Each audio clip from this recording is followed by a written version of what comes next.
নমস্কার, Ramakrishna TV YouTube চ্যানেলের পক্ষ থেকে সকল মা, বাবা, দাদু, দিদা, ঠাকুমা, ঠাকুরদাদাদের জানাই অনেক অনেক ভালোবাসা, প্রীতি ও আন্তরিক শুভেচ্ছা। সবাই ভালো আছেন, ভালো থাকবেন।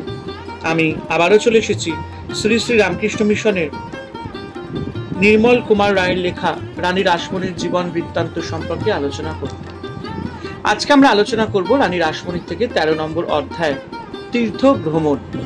এবং শুরু করার আগে একটাই কথা বলবো, যারা যারা আমার এই রানী রাসমণি সম্পর্কে আলোচনার ভিডিও বা এপিসোডগুলো দেখা মিস করেছেন, অবশ্যই আপনারা আমার রামাকৃষ্ণ টিভি ইউটিউব চ্যানেলের প্লে লিস্টে যাবেন এবং সেখানে গিয়ে আপনারা রানী রাসমণি জীবন বৃত্তান্ত সম্পর্কে যা যা ভিডিও বা এপিসোড আমরা আগের বারে দিয়েছিলাম সেগুলো আপনারা সবকটাই দেখে নিতে পারবেন। তো চলুন আজকের আলোচনা তীর্থ ভ্রমণ। স্বামী রাজচন্দ্র দাসের মৃত্যুর বহুকাল পরে রাসমণি দেবী কয়েকবার তীর্থভ্রমণে যান এবং এই উপলক্ষে প্রচুর অর্থ ব্যয় করেন।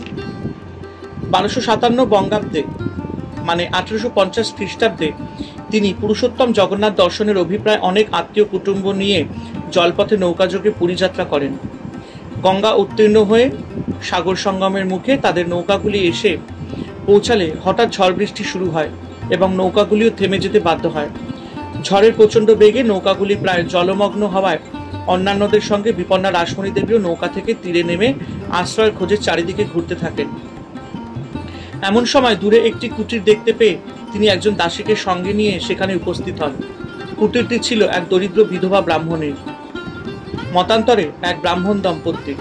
নিজের পরিচয় গোপন রেখে রাসমণি দেবী সেই দুর্যোগের রাত্রে সেখানেই বাস করেন। পরের দিন ঝড় থামলে তিনি সেই ব্রাহ্মণীকে 100 টাকা প্রণামী দিয়ে আবার নৌকা যোগে পুরী যাত্রা শুরু করেন।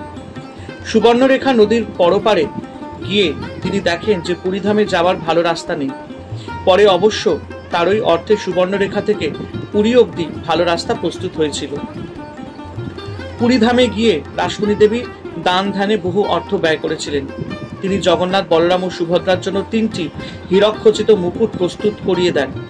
এই জন্য সেই সময় তার প্রায় 60,000 টাকা খরচ হয়েছিল।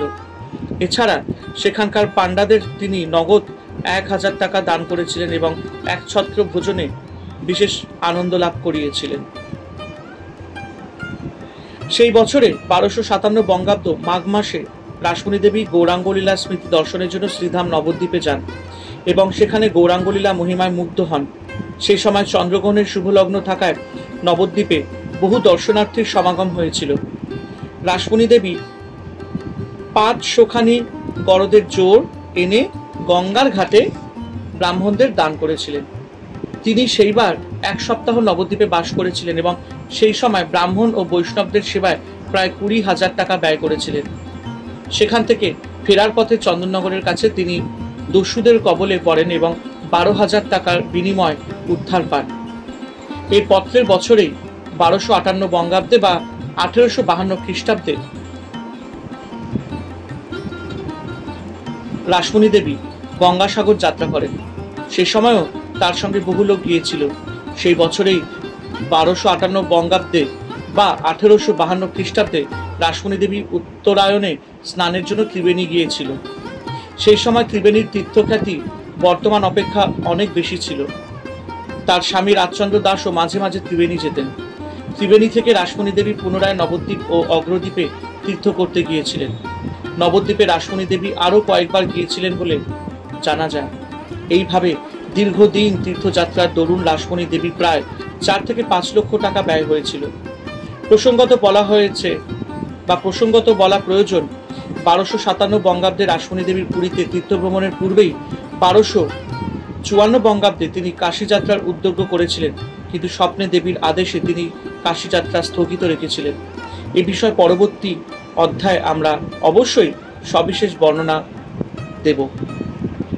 হরে কৃষ্ণ কৃষ্ণ কৃষ্ণ হরে হরে, হরে রাম রাম রাম হরে হরে।